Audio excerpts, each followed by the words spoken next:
convite, então, da Aliança Municipal Espírita de Contagem, da pessoa da Viviane Matos e da Fraternidade Espírita Maria de Jesus, pela Valéria, hoje nós vamos ler e analisar a mensagem no capítulo 119 da obra Vinha de Luz, pelo Espírito Emmanuel, intitulada Fortaleza.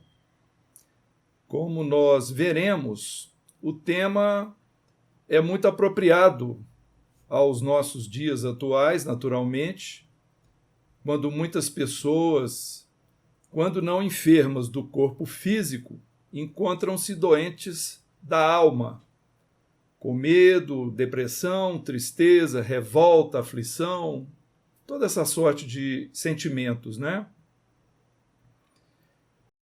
Sabemos que as enfermidades morais e o pensamento negativo provocam terríveis repercussões, tanto no nosso organismo biológico, como também nos nossos relacionamentos interpessoais.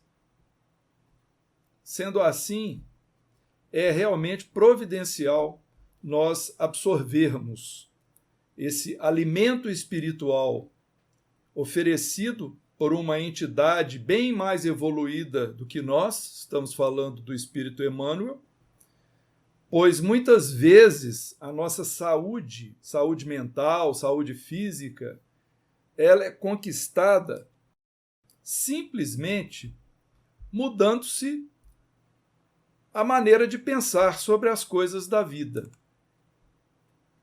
Então é importante para nós termos isso em mente, que nós vamos receber, né, quando lermos a página, é realmente um alimento espiritual que nós podemos absorver e extrair dele aquilo que for melhor para impulsionar o nosso pensamento em direção à luz, em direção a Deus.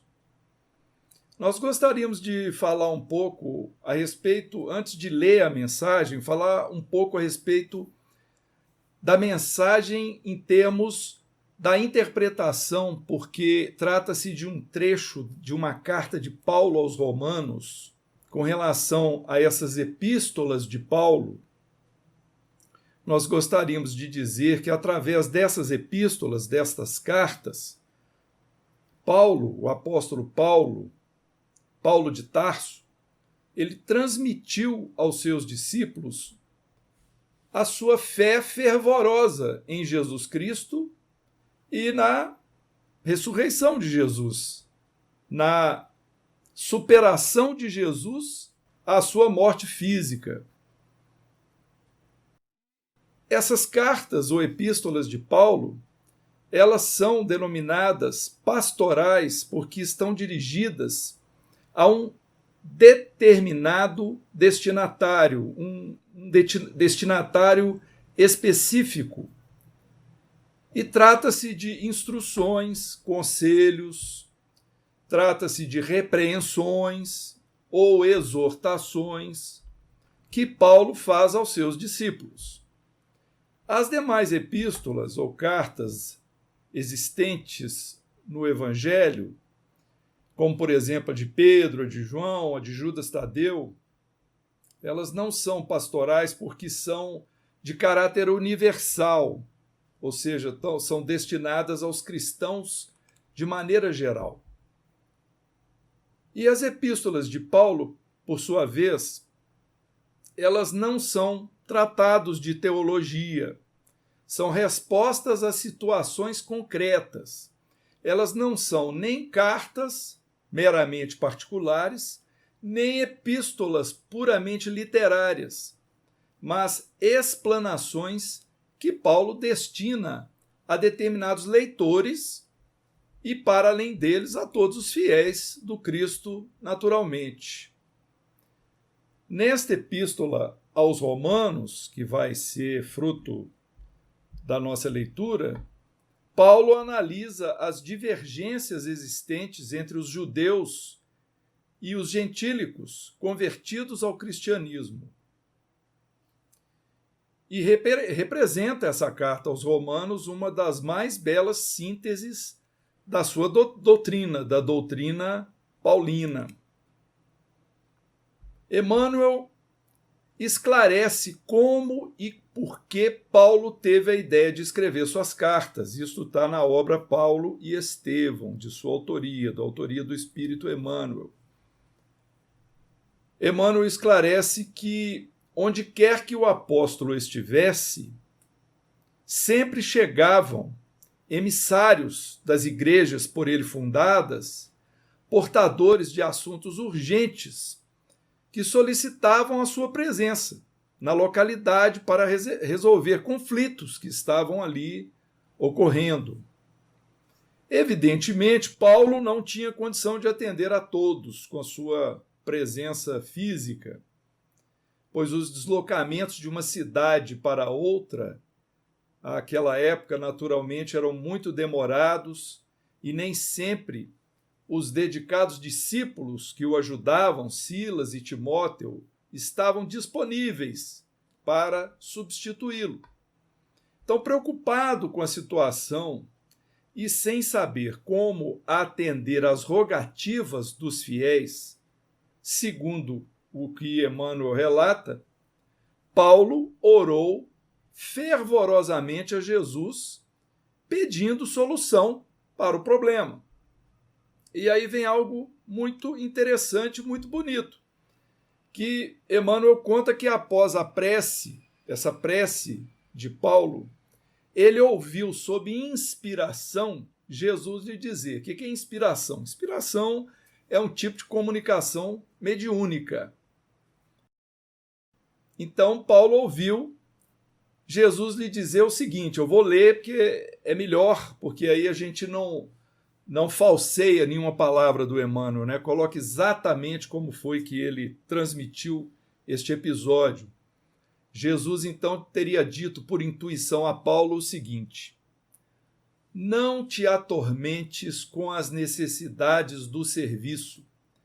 É natural que não possas assistir pessoalmente a todos ao mesmo tempo, mas é possível a todos satisfazeres simultaneamente pelos poderes do Espírito. Poderás resolver o problema escrevendo a todos os irmãos em meu nome. Os de boa vontade saberão compreender, porque o valor da tarefa não está na presença pessoal do missionário, mas do conteúdo espiritual do seu verbo, da sua exemplificação e da sua vida.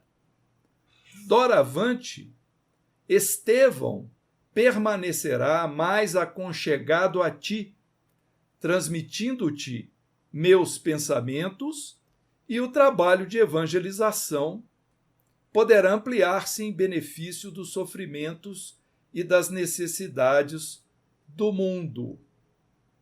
Então, assim começou o movimento dessas cartas imortais, cuja essência espiritual provinha da esfera do Cristo, através de uma contribuição muito especial, uma contribuição muito amorosa, o espírito de Estevão, o espírito Estevão, que Paulo, enquanto Saulo, havia sacrificado, havia assassinado, matado Estevão.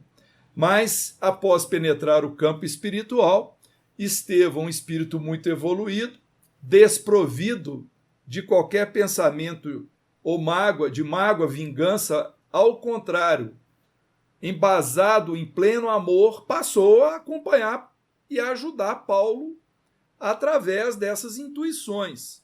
Desta forma, o espírito Estevão, abnegado companheiro, fiel daquele que havia se arvorado na mocidade em primeiro perseguidor do cristianismo, passou então a acompanhar o amigo Paulo de Tarso.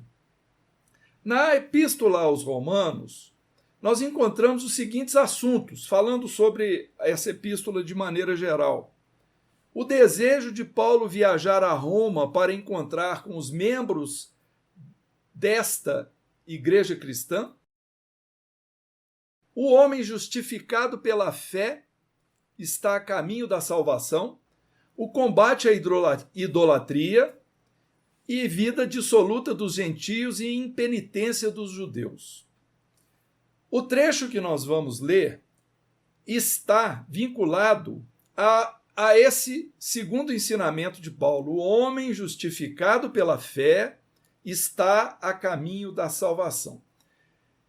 Esse verbo justificar, particípio passado, justificado, o homem justificado pela fé, a gente lê muito isso na Bíblia, principalmente no Novo Testamento, e muitas vezes ficamos confusos. O que quer dizer isso, justificado? O dicionário traz como um dos significados da palavra justificado o termo ilibado, que significa puro, incorrupto, íntegro. Então nós podemos traduzir que uma pessoa justificada, conforme citado na Bíblia, é um espírito que já se encontra mais evoluído. Ele se encontra com esses predicados, incorrupto, íntegro, puro. Então, no sentido espiritual, é aquele que já está evoluído. E o trecho da carta de Paulo aos Romanos, no capítulo 5, 1º, 2º e 3º versículos, nós vamos ler porque a mensagem de Emmanuel é a respeito do 3º versículo, mas vamos ler os 3 para a gente se situar melhor. Então Paulo escreveu assim: sendo, pois, justificados pela fé, temos paz com Deus por nosso Senhor Jesus Cristo, pelo qual também temos entrada pela fé a esta graça, na qual estamos firmes e nos gloriamos na esperança da glória de Deus. E não somente isto, mas também nos gloriamos nas tribulações, sabendo que a tribulação produz a fortaleza. Essa é a frase que Emmanuel vai interpretar. Sabendo que a tribulação produz fortaleza. Então, Paulo fala daqueles que são justificados pela fé, que estão em paz com Deus, com Jesus Cristo, porque através dessa entrada, desse acesso pela fé, nós conquistamos a graça, ou seja, uma bênção, uma concessão, que nós, ele diz, nós nos gloriamos, ou seja, nos cobrimos de glória na esperança, né, dessa glória de Deus, e também nos cobrimos de glória nas tribulações. Isso aqui é interessante, porque a palavra tribulação, depois nós vamos ver todos os seus significados, mas só para a gente não perder aqui o ponto em que estamos, essa frase que Emmanuel escolheu para fazer a sua interpretação, sabendo que a tribulação produz a fortaleza, nós achamos interessante porque procuramos este mesmo trecho da carta de Paulo aos Romanos, no capítulo 5, versículo 3, e não encontramos essa palavra fortaleza, a não ser nessa tradução de Emmanuel. Nós encontramos em outras versões da Bíblia os termos perseverança, paciência e firmeza, mas Emmanuel optou pelo termo fortaleza. Então a frase, o versículo, o trecho escolhido, como dissemos, é sabendo que a tribulação produz fortaleza. Paulo aos Romanos, capítulo 5, versículo 3. Emmanuel, então, interpreta da seguinte forma: quereis fortaleza? Não vos esquiveis a tempestade. Muita gente pretende robustecer-se ao preço de rogativas para evitar o serviço áspero.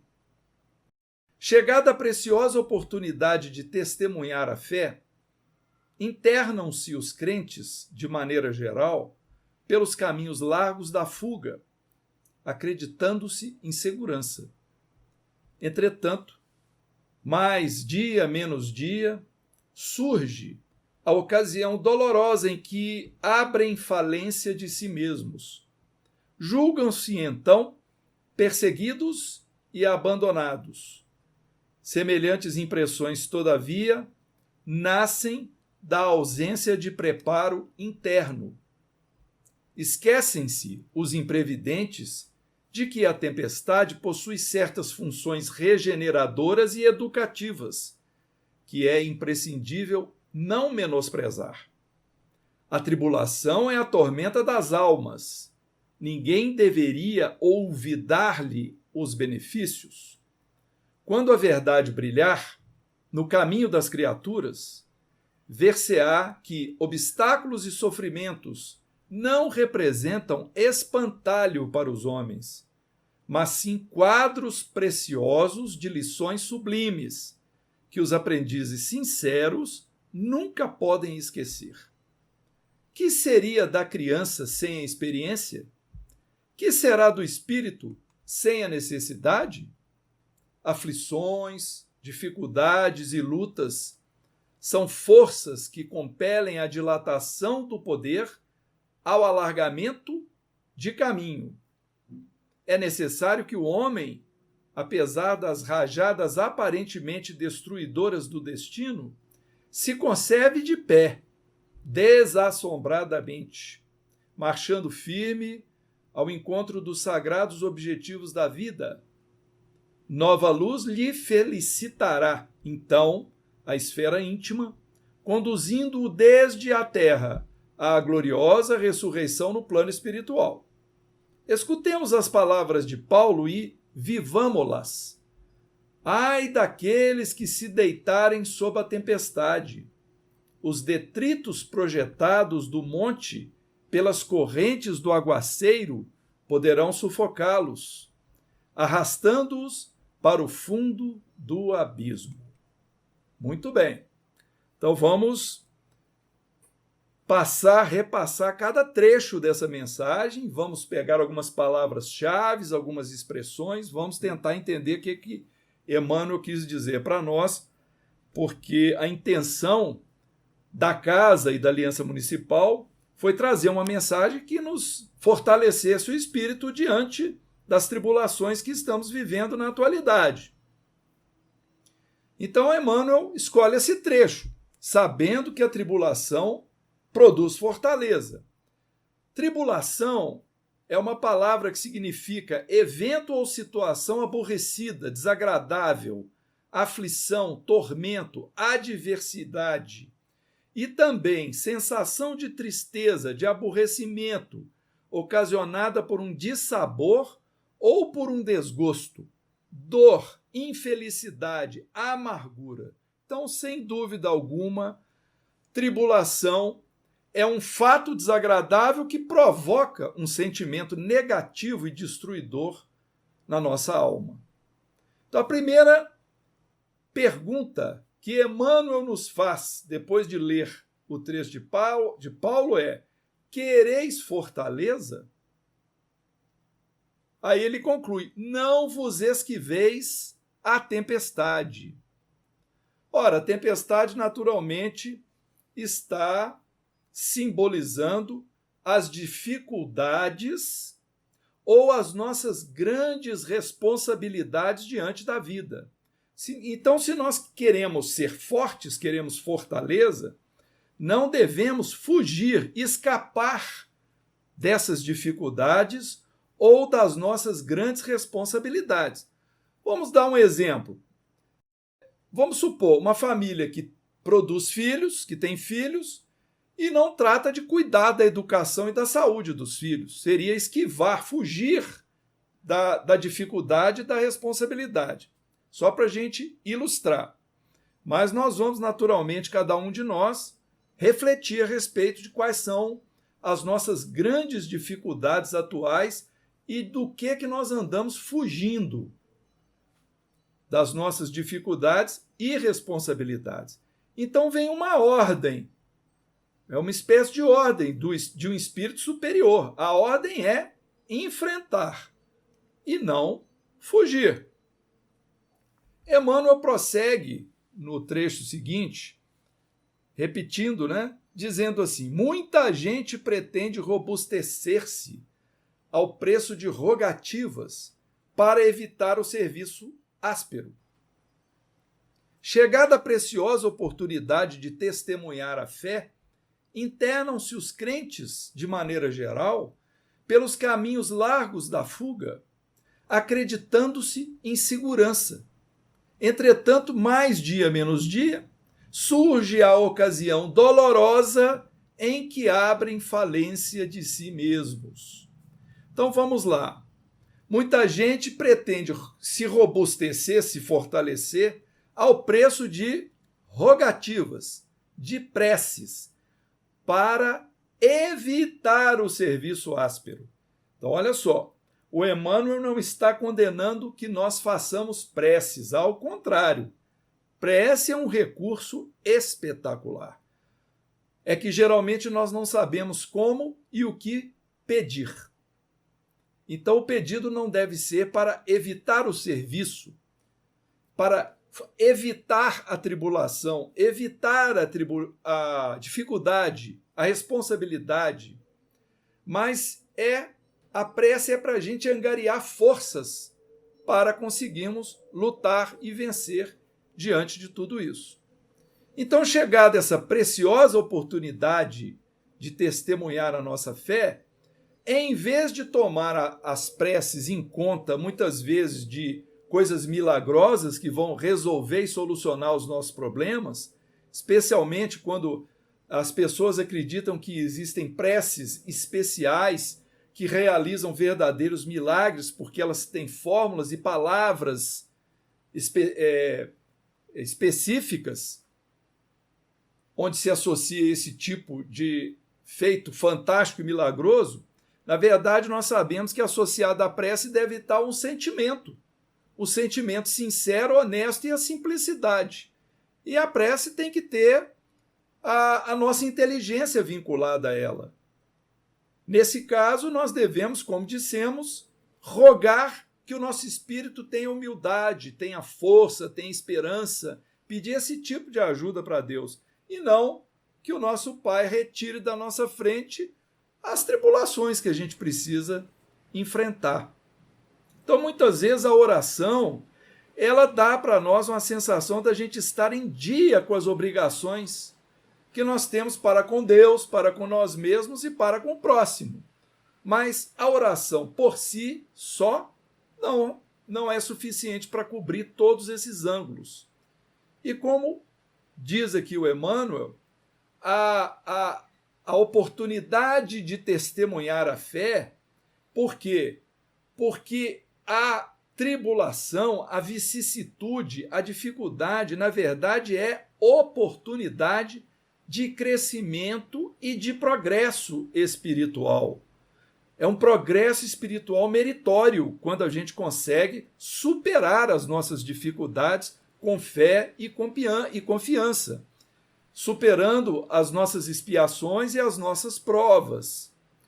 Então, a fuga dos problemas muitas vezes nos dá uma falsa impressão de segurança.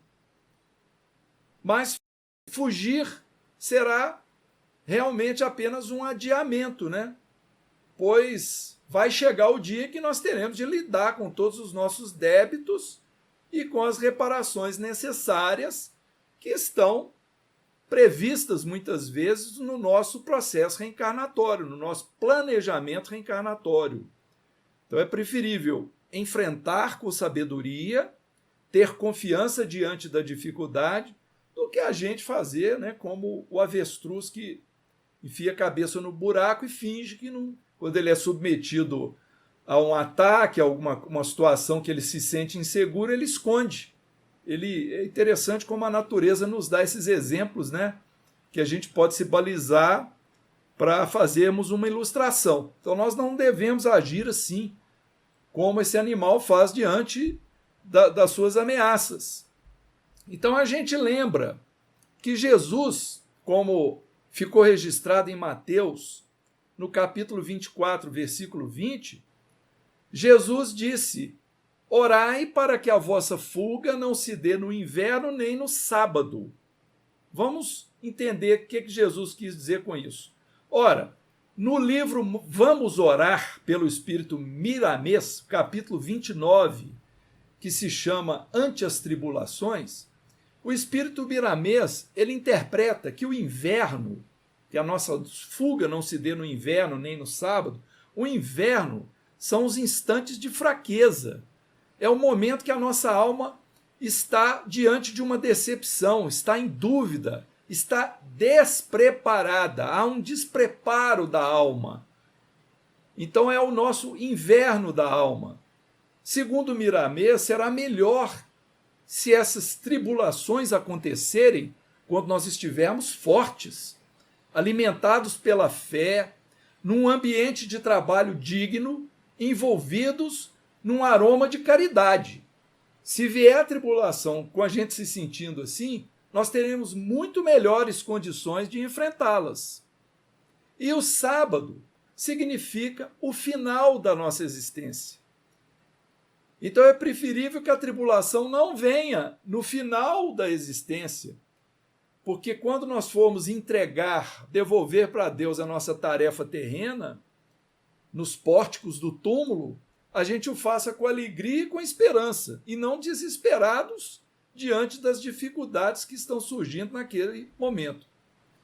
E olha, nós encontramos também, falando a respeito da fuga, numa outra mensagem de Emmanuel, que a gente não vai ler, porque não tem sentido interpretar uma mensagem e ler outra, mas Emmanuel fala a respeito de uma fuga proveitosa. É muito interessante como o espírito evoluído tem essa capacidade de usar a mesma palavra para distorcer o significado e nos colocar numa coisa positiva. Então nós explicamos um tipo de fuga conforme o espírito Miramês. E agora, nesse mesmo trecho, e orai para que a vossa fuga não aconteça no inverno nem no sábado, Emmanuel, ele diz assim, numa mensagem, a mensagem 113 do Vinha de Luz, que se chama A Fuga. A permanência nos círculos mais baixos da natureza institui para a alma um segundo modo de ser em que a viciação se faz obsidente e imperiosa. Para que alguém se retire de semelhantes charcos do espírito, é imprescindível que fuja. Raramente, porém, a vítima conseguirá libertar-se sem a disciplina de si mesma. É conveniente a todo aprendiz a fuga proveitosa da região lodacenta da vida, enquanto não chega o inverno ou os derradeiros recursos do tempo recebidos para o serviço humano. Então, Emmanuel está falando da nossa fuga dessas regiões inferiores. Ou seja, é um crescimento espiritual, é fugir do inferior para conquistar o superior. É um outro tipo de colocação.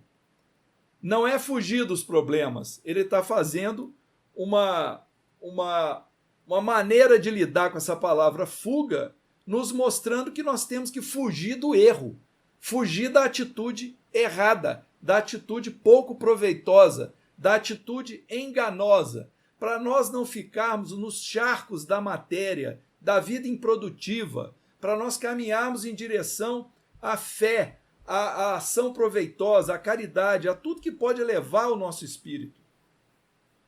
Então, na nossa vida, nós temos várias estações que a gente passa. Na mocidade, nós estamos mais robustos, nós temos as forças físicas mais em condição, né, de trabalharmos, de constituirmos a nossa família, mas chega um momento que a gente sai, né, da primavera da mocidade, do verão dessas forças físicas, e entramos no outono da reflexão. E aí nós fazemos a viagem do inferior para o superior. É isso que Emmanuel está nos convocando. Mas ele diz que a maioria de nós aguarda aí o inverno da velhice e do sofrimento sem o preparo necessário para enfrentar essas situações. E aí o ensejo ao trabalho vai ficar mais dificultado. Então, na verdade, as possibilidades para nós, elas têm que surgir desde agora. Senão, quando as nossas forças estiverem esgotadas, nós não teremos condição de superar os obstáculos que serão colocados à nossa frente. Ou seja, aqueles de nós descuidados que deixamos para o sábado a realização do trabalho, aquele trabalho que a gente deveria ter executado desde a segunda-feira, nós vamos ter que recapitular as tarefas e provavelmente outras encarnações. Ora, então Emmanuel continua na mensagem que nós estamos analisando na carta aos Romanos, ele diz assim: julgam-se então perseguidos e abandonados, semelhantes impressões, todavia, nascem da ausência de preparo interno. Então, o que acontece? Quando as coisas começam a não dar certo na nossa vida, aí vem a decepção. E a nossa tendência é o quê? Culpar a sorte, culpar a família, culpar os parentes, culpar os amigos, culpar os adversários e culpamos Deus também pelos nossos infortúnios e pelas nossas tribulações. Então a nossa fé despenca, principalmente quando a gente julga que Deus não foi capaz de atender aos nossos rogos, às nossas preces. Isso, na verdade, é um tremendo desconhecimento dos mecanismos divinos. Por isso que nós precisamos buscar no Evangelho as nossas referências, buscar na doutrina espírita o conhecimento da moral do Cristo, para a gente poder balizar aquela frase tão importante para nós: conhece-te a ti mesmo, porque aí eu vou me situar diante dessas referências. Eu vou avaliar o quanto eu estou distante ou próximo a essas referências do ensino do Cristo. A base do nosso preparo interno é o quê? É o estudo. E a nossa associação às práticas caritativas, porque, afinal de contas, a lei de Deus é a lei do amor ao próximo. Essa que é a lei de Deus. Então, assim, fazendo isso, será possível confiar na justiça divina, porque nós passamos a compreender a justiça divina e nós aquilatamos as próprias deficiências de uma forma real e honesta e os nossos equívocos morais. Muitas pessoas, muitos de nós, ainda estamos, muitos companheiros, muitos amigos que nós lidamos em redes sociais, porque não estamos podendo ter encontros, mas nós avaliamos como que há a falta de compreensão desses mecanismos divinos, que vem muitas vezes através dessas tribulações que a alma precisa passar para aprender a crescer, para ter o mérito. Então, quantas pessoas no final do ano passado comemoraram que 2020 acabou, porque foi um ano terrível, um ano cheio de problemas, que apareceu essa tal pandemia, etc. Mas aquelas pessoas mais equilibradas, que têm um conhecimento desses mecanismos divinos, desses processos, entendem perfeitamente que é o nosso Pai de amor, nos tratando com carinho, mas nos colocando diante de experiências necessárias. Nós sabemos muito bem que não podemos e não devemos educar os nossos filhos cercando-os numa redoma onde não acontece nada de errado. Eles têm de passar pela experiência própria, eles têm de aprender. Nós vamos orientar, mas eles têm de aprender. Então Deus nos orienta através daquilo que ficou registrado para o nosso estudo, feito por vários espíritos desencarnados, encarnados, pelos evangelhos, etc. Está registrado lá para o nosso conhecimento intelectual e através da nossa observação de espíritos mais evoluídos que nós, como eles agem, como eles agiram. É assim que vem o alimento espiritual e a lição para nós conquistarmos a fortaleza para vencermos as dificuldades. Vamos prosseguir na mensagem. Esquecem-se os imprevidentes de que a tempestade possui funções regeneradoras e educativas que é imprescindível não menosprezar. A tribulação é a tormenta das almas. Ninguém deveria olvidar-lhe os benefícios. Então não deveríamos esquecer os benefícios das tormentas. Ora, quando a gente vai ao Livro dos Espíritos, na questão 728, Kardec fez a seguinte pergunta para os espíritos evoluídos, superiores: é da lei da natureza a destruição? E os espíritos responderam assim: preciso é que tudo se destrua para renascer e se regenerar, porque o que chamais de destruição não passa de uma transformação que tem por fim a renovação e melhoria dos seres vivos. Então, é isso. Tudo é transformação. Deixar o campo material, o espírito, e passar pela morte física e adentrar o campo espiritual é um processo transformativo, que o espírito vai passar a ter uma outra experiência, vai continuar a sua vida no campo espiritual, vai retornar à pátria no campo espiritual, vai ter de enfrentar várias coisas e vai ter de aprender várias coisas naquele ambiente, assim como no retorno é a mesma coisa. O espírito deixa a situação que ele se encontrava, às vezes até confortável no campo espiritual, e vem renascer na Terra, no campo material, em situações, às vezes, desafiadoras em relação ao que estava.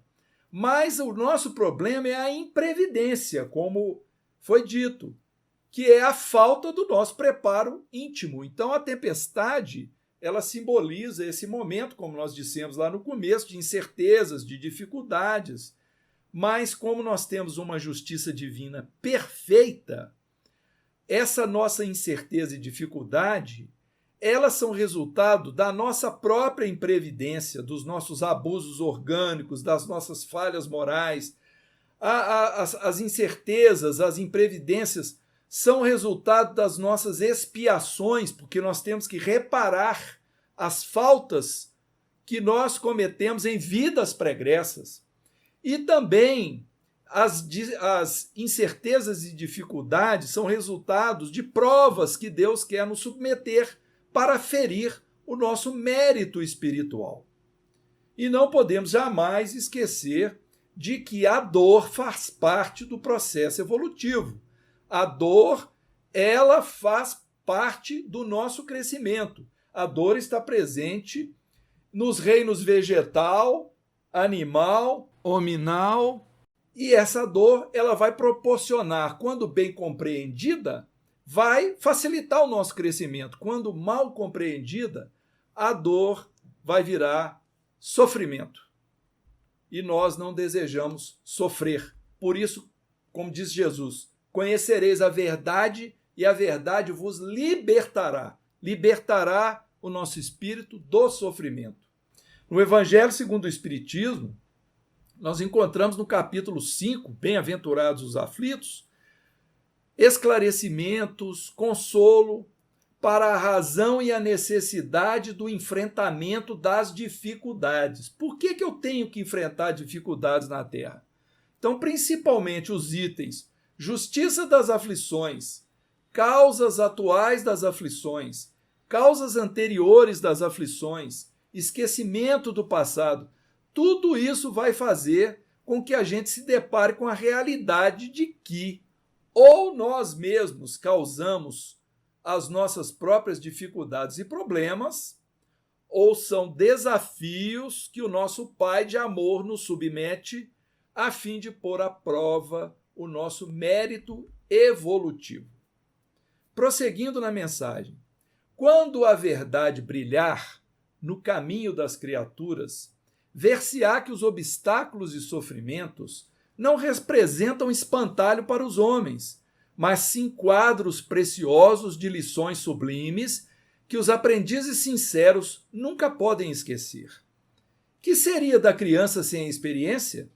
Que será do espírito sem a necessidade? Portanto, voltamos a insistir que os percalços têm razão de ser. A palavra espantalho usada aqui, quando ele diz ver-se-á que obstáculos e sofrimentos não representam espantalhos para os homens.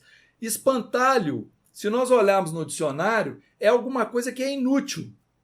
Então, sob a ótica divina, é justamente o contrário. Os obstáculos e sofrimentos não são inúteis para nós, eles devem ser aproveitados, No Evangelho segundo o Espiritismo, nós encontramos também o item lá, o bem e o mal sofrer. Então, Emmanuel classifica as nossas dificuldades como lições sublimes, que não devemos esquecer, ou seja, que nós devemos valorizar. Então, muitos de nós passamos já por inúmeras dificuldades. Podemos olhar para trás para ver aquilo que nós tiramos de melhor nessas situações. Se nós tivéssemos de passar por elas novamente, se nós conseguiríamos agir ou reagir de forma melhor, porque isso implica nosso crescimento. Então, para crescer, para amadurecer, para evoluir, a criança precisa do tutor, do guardião, do protetor, mas, como nós dissemos, ela também precisa da experiência, da vivência e do conhecimento adquirido nessas situações. Aflições, dificuldades e lutas são forças que compelem a dilatação do poder ao alargamento do caminho. Muito bem, então vamos reparar a colocação de Emmanuel.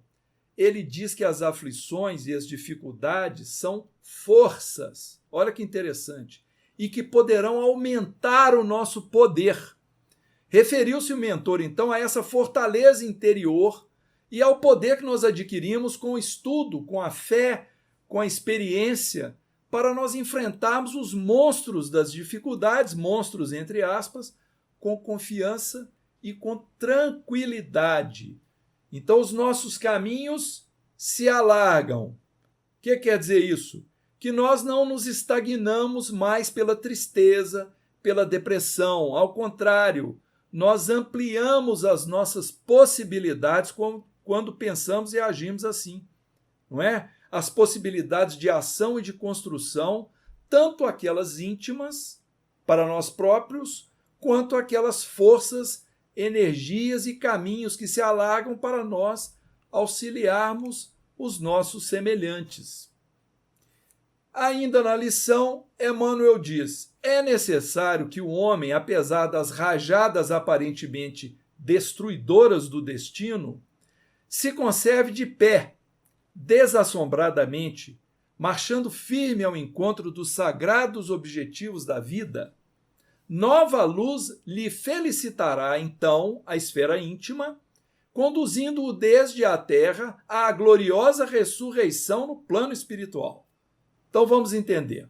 Não existe criatura na terra que não esteja sujeita às tempestades, às dificuldades, às vicissitudes, sejam ricos, sejam pobres, sejam cultos, sejam ignorantes. Não existe isso. Sejam poderosos, sejam subalternos, todos nós estamos sujeitos às tempestades, porque fazem parte do nosso processo de crescimento, de evolução para Deus, para a luz. Quanto melhor o nosso preparo íntimo, nas bases que avaliamos agora nesse estudo, maiores serão as chances de não nos abatermos diante das dificuldades ou fugirmos dos embates, tal como os avestruzes que nós mencionamos, e não nos assemelharmos ao lote vago sem edificação, sem nada, onde ervas daninhas e animais pestilentos sobrevivem. Então a nossa mente, a nossa vida não pode ser um lote vago, sem construção. Nós precisamos realmente, apesar de todo o vendaval, toda a dificuldade que a gente vem a enfrentar, a gente precisa tentar se manter de pé, prosseguindo no trabalho, na edificação do nosso futuro. Emmanuel comenta sobre a nossa gloriosa ressurreição, ou seja, quando nós deixarmos o plano material diante da morte física, nós vamos encontrar melhores condições para uma vida nova nas esferas espirituais. Nós temos realmente que pensar no nosso futuro espiritual como uma continuação e não como um descanso, como se costuma dizer. Porque muitas pessoas desencarnam, morrem na linguagem popular e se diz, descanse em paz. Eu não sei qual a utilidade que tem isso. Sob a ótica espírita não tem utilidade nenhuma. Jesus disse assim: as raposas têm tocas e as aves do céu ninhos, e o filho do homem não tem onde reclinar a cabeça. Meu pai trabalha até hoje e eu trabalho também. Então a nossa lei evolutiva é lei do trabalho, não é lei do descanso.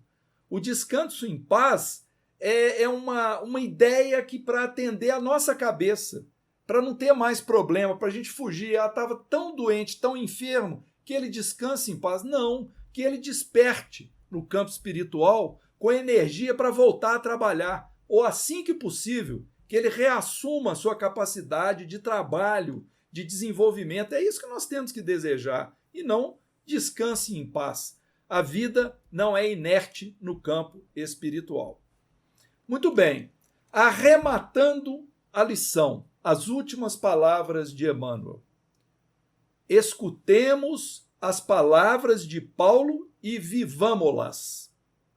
Ai daqueles que se deitarem sob a tempestade.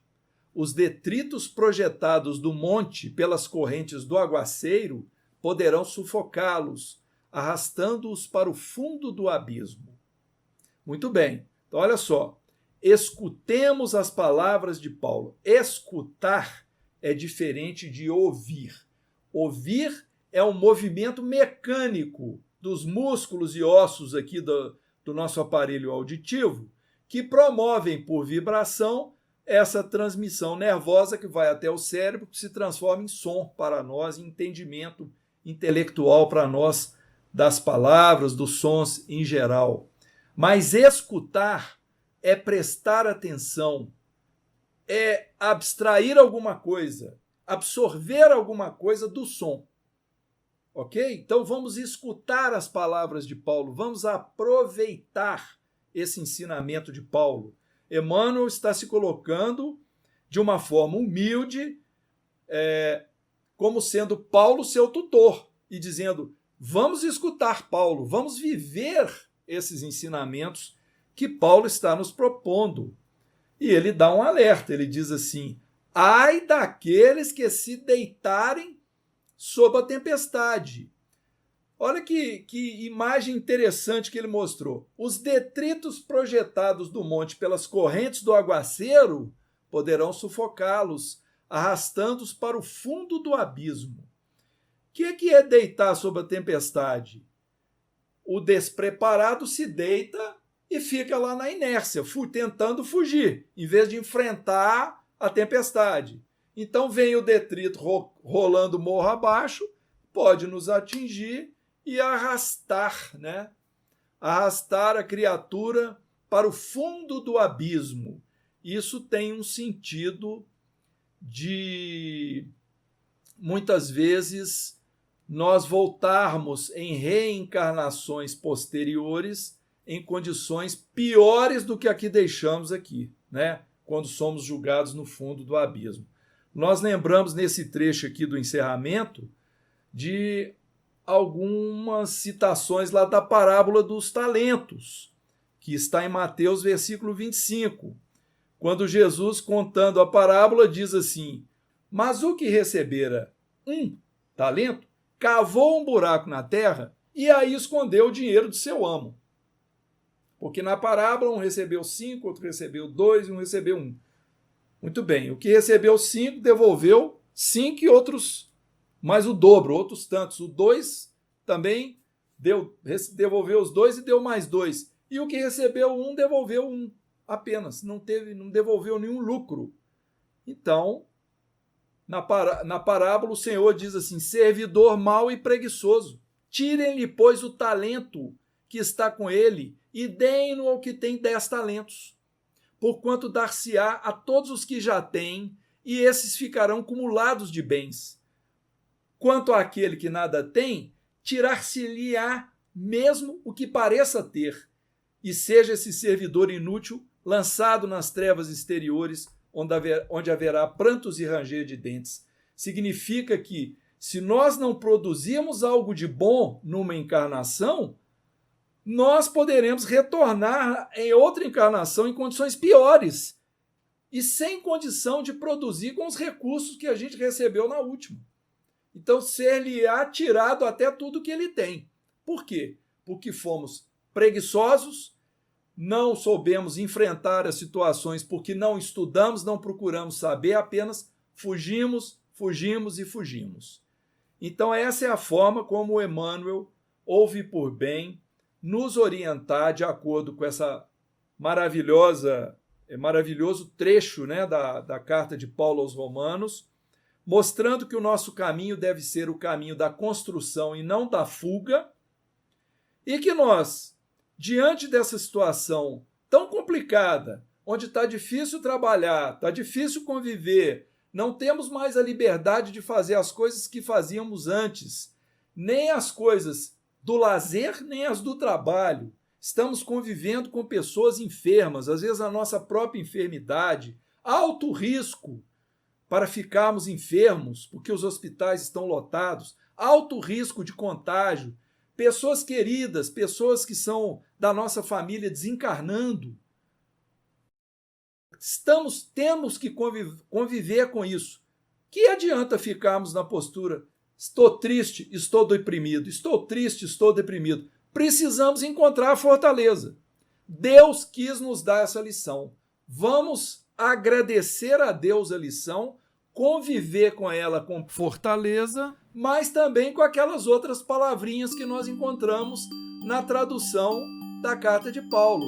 Ou seja, nós encontramos também perseverança, paciência e firmeza.